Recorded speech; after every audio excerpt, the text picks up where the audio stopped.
خو پی ډي ایم والا زه تاسو ته وایم چې آیا تاسو دهشتګرد یې چې کوم پنجاب ته زموږ دغه پښتانه وروڼه ځي چې کوم عمران خان خواله تلي خو د عمران خان خواله تلي ځه هغه د پی ډي آی سره تعلق ساتي دا نور چې کوم پښتانه پنجاب ته ځي مزدورۍ له او هغوی ته هلته په سپک نظر باندې کتلی کېږي نو پی ډي ایم والا تاسو ته وایم آیا دغه پښتانه دهشتګرد دي شاهد افریدي هم بیان راغلی ملګرو چې عمران خان د ګرفتاري ورکي په دې کې د دې ملک پیدا ده زمان پارک کې چې پرون کوم حالاتو ملګرو د عمران خان په غیر موجودګۍ کې د هغه په کور باندې حمله وشوه او د کور نه ډېره غټه وسله برآمد شوه عمران خان باندې د دهشتګرد ټاپه ولګېده چې دا دهشتګرد دی ماله صرف اور صرف یو جواب راکئ څومره چې هم د پی ټي آی وروڼه دي یا د پی ډي ایم وروڼه دي یو 3 ورځې مخکې چې کوم حالات په زمان پارک کې وو چې د 5000 نه زیات چې کوم رینجر دي هغه د زمان پارک نه تاو شوي وو او د پی ډي آی چې کوم ورکران دي نو هغوی به پې د کاڼو پتراو کوو نو دا چې کوم وسله پرون د عمران خان د بنګلې نه برآمد شوه نو دا دیسي ده او که اصلي په هغه ورځ باندې دغې وسلې ولې کار نه کوو چې د پی ټي آی کم کسان دي نو هغوی کاڼي ورول خو اوسه پورې چېرته د ډز اواز نه دی راغلی د عمران خان د بنګلې نه نو آیا ما ته دا جواب راکړئ چې او دا وسله د عمران خان په بنګله کې پرته وه او که نه که دا ورته وردننه شوې ده د عمران خان باندې چې کوم نوم کېښودو د دهشتګرد نو ماله دا جواب راکړئ چې د عمران خان په دور حکومت کې عمران خان دهشتګردۍ له شکست ورکړی او که نه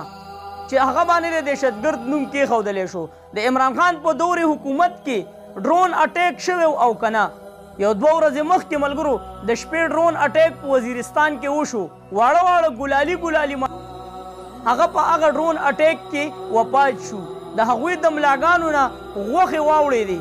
او د عمران خان په دور حکومت کې یو ډرون اټیک هم نه شوی نو په هغه باندې د دهشتګرد نوم کېښودل آیا دا ټیک دي او که غلط دغه چې کوم په ډرون اټیک کې لاړل وفات شو نو دا دهشتګرد وو دومره واړه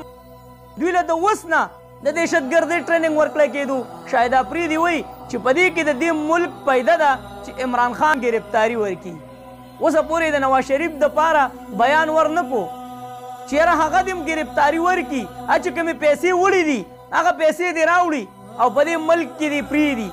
او د غریبانانو له دې پې ریلیف میلاو شي د هغه په ګرفتارۍ کې د زرداري په ګرفتارۍ کې او دا نور چې څومره دي د دې په ګرفتارۍ کې پیدا نشته صرف د عمران خان په ګرفتارۍ کې پیدا ده هغه څه پیدا ده چې دا ملک به نور هم ډوبېدو طرف ته لاړ شي د دهشتګردۍ نوم ترې ختم شوی و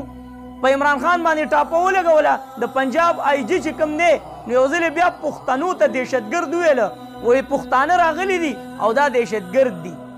نو تاسو ما ته دا ووایئ که د پی ډي ایم سره تعلق ساتئ او که د پی ټي آی سره تعلق ساتئ پی ټي آی والا خو به نه وایي چېرې مونږ دهشتګرد یو خو پی ډي ایم والا زه تاسو ته وایم چې آیا تاسو دهشتګرد یې چې کوم پنجاب ته زموږ دغه پښتانه وروڼه ځي چې کوم عمران خان خواله تلي خو د عمران خان خواله تلي ځه هغه د پی ټي آی سره تعلق ساتي دا نور چې کوم پښتانه پنجاب ته ځي مزدورۍ له او هغوی ته هلته په سپک نظر باندې کتلی کېږي نو پی ډي ایم والا تاسو ته وایم آیا دغه پښتانه دهشتګرد دي دوی دلته په پنجاب کې دهشتګردي خورئ چې همیشه د پښتون ته په پنجاب کې دهشتګرد ویلی شوی دی نو شاهد افریدي تا ته ویم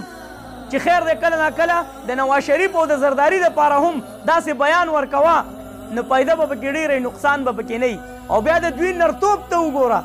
پرون چې د عمران خان سره کم کار کړی دی خو وتعز من تشاء وتذل من تشاء هغه چې کوم ضمانت هغه منظور شو د کوم عدالتونه چې دي هغې ټولو نه هغه ضمانتونه منظور شو عمران خان یې کله عدالت ته ولېږو نو دا نران ورغله په کور باندې یو څو کسان چې هغې ووخل هغې باندې تشدد وکړو او د ځان سره د دنیا څیزونه دننه کړه او واپس یې راویسته څه عمران خان دهشتګرد دی نو نرتوب په هغه ټایم کې پته لګي چې بله ورځ 5000 نه بره رینجرز ملګرو خو د پی ټي آی ورکرانو هغوی ته شکست ورکړی نو پرون چې دوی کم کار وکړو نو دا د نرتوب نه دی په دې د پی ډي ایم والا او په دې چې د کوم پی ډي ایم حکومت دی په دې د خوشحالېږي نه چې دا موږ داسې ښه کار وکړو او دې کې شته زموږ داسې وروڼه پرون چې په زمان پارک کې کوم تشدد شوی دی په هغې باندې خوشحاله دي وایي سمې نه دي والي تاسو وایي دې باره کې کمنټس کې موږ سره خپله رایه لازمي شریک کړئ چېرته هم دی الله خاد آباد او خوشحاله ساته اخر کې اواز پاکستان زنده باد مسلمان زنده باد تل دی وي آباد دی وي زمونږ وطن پاکستان دی او مسلمان دی د لوی الله په امان